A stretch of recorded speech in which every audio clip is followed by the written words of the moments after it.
తాకట్టులో ఉన్న బంగారాన్ని విడిపించి ఆ రోజు ఆన్లైన్ ధరకే కొంటుంది కొమ్మూరి గోల్డ్.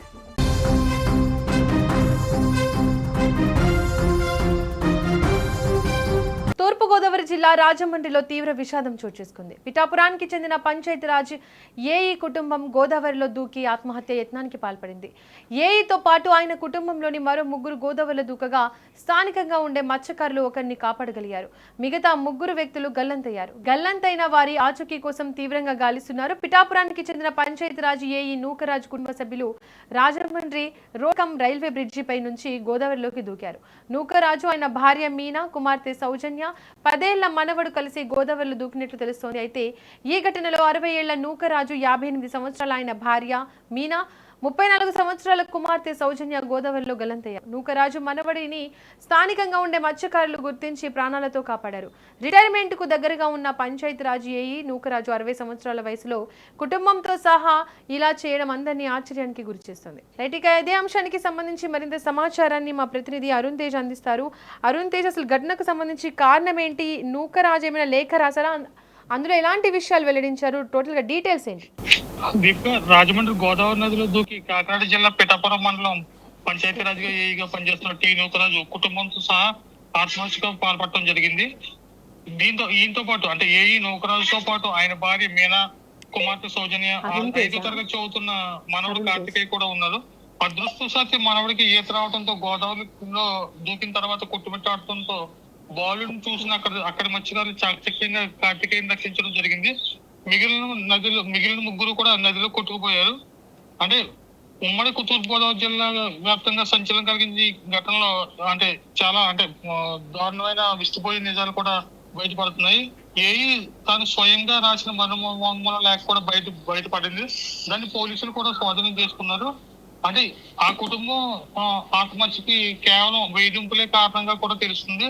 అంటే ఏఈ కూతురు అంటే అతని కుమార్తె ఎవరైతే ఉన్న సౌజన్యం ఉన్నారో అతన్ని ఒక వ్యక్తి ఎప్పటి నుంచో వేధింపులు గురి చేస్తుండటంతో అది తట్టుకోలేక ఈ బలవన్మరణానికి పాల్పడ్డారని ఆ లెటర్, ఆయన రాసిన మరణ వాంగ్మూలం లెటర్ ద్వారా తెలుస్తుంది. గత కొన్ని నెలల క్రితం ఏఈ అల్లుడు చనిపోవడంతో కుమార్తెను రియాజ్ హుస్సేన్ అనే వ్యక్తి లోపరుచుకుని అతని బ్యాంక్ అకౌంట్లన్నీ అతను ఆధీనంలోకి తీసుకుని కొంత బంగారం కూడా తను స్వాధీనం చేసుకుని ఆ కుటుంబాన్ని వేధిస్తున్నాడని ఆ లేఖలో ఏఈ స్వయంగా ఏఈ నూకరాజు ఆయన రాయటం జరిగింది. ఒకవేళ తన కూతురు అతని మాట వెనకుంటే అతను చంపేస్తానని, అతనితో పాటు మనవడు కార్తికేయని తండ్రి నూకరాజును కూడా చంపేస్తానని బెదిరించడంతో వీళ్ళు ఈ వేధింపులు తట్టుకోలేక ఏం చేయాలో తెలియక నిన్న అర్ధరాత్రి రాజమండ్రి బ్రిడ్జి దగ్గర కారు ఆపి ఆ నలుగురు కూడా గోదావరిలో దూకేయడం జరిగింది. అరుణ్ తేజ్, ఇక మనవడిని మత్స్యకారులు ఎలా గుర్తించి కాపాడారు? ప్రస్తుతం ఆ బాలుడి పరిస్థితి ఏ విధంగా ఉంది? ఆ బాలుడు ఏమైనా మాట్లాడుతున్నాడా?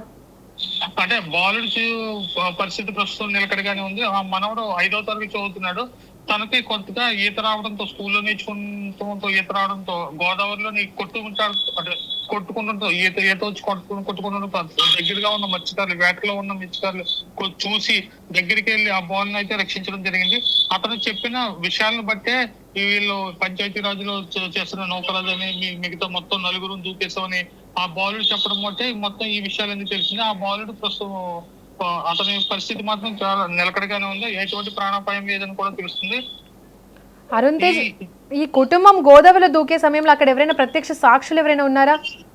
అంటే అక్కడ దూకుతున్నప్పుడు ప్రత్యక్ష సాక్షులు అయితే ఎవరు లేదు. వాళ్ళతో పాటు దూకిన వాళ్ళ మనవడే ఇంకా ప్రత్యక్ష సాక్షిగా చెప్పుకోవచ్చు.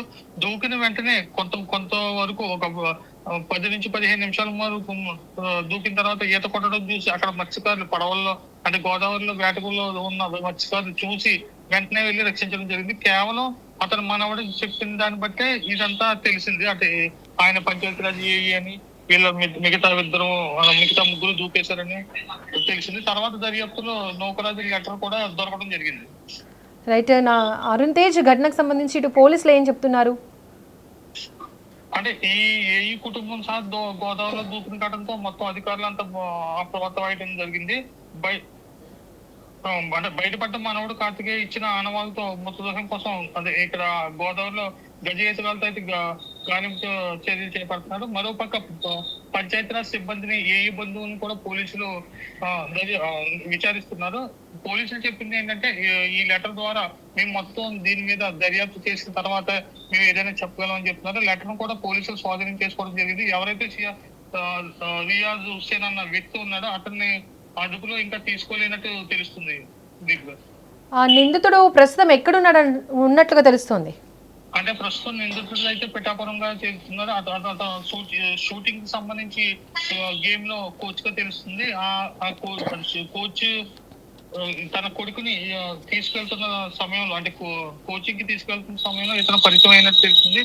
ఆ పరిచయంతో మాట్లాడుతున్న కొంతమేర కొంత అమౌంట్ కూడా తీసుకోవడం జరిగింది. తర్వాత గోల్డ్ గానీ అకౌంట్ గానీ తన దగ్గర ఉంచుకుని ఈ ఎవరైతే కుమార్తె ఉన్నారో సౌజన్యని ఇబ్బంది పెట్టడంతో ఈ వేధింపుల దానిలోకి చనిపోయారు. ప్రస్తుతం అతను అయితే పిఠాపురంలోనే కోచ్ గా ఉన్నాడు. కాకినాడలో పరిసర ప్రాంతాల్లో ఉంటాడని పోలీసులు అందిన ప్రాథమిక సమాచారం. Right Arun Tej, thank you. రైట్గా ఘటన రాజమండ్రిలో తీవ్ర విషాదాన్ని నింపింది. అటు కుటుంబ సభ్యులు లేఖలు వెల్లడైన అంశాలపై అయితే పోలీసులు దర్యాప్తు కొనసాగిస్తున్నట్లుగా తెలుస్తోంది. గోదావరిలో గల్లంతైన ముగ్గురి కోసం రెస్క్యూ బృందాలు ముమ్మరంగా గాలిస్తున్నాయి. అయితే ఘటనకు పూర్తి కారణాలు పోలీసులు దర్యాప్తు పూర్తయిన తర్వాతే ఒక స్పష్టత వచ్చే అవకాశం.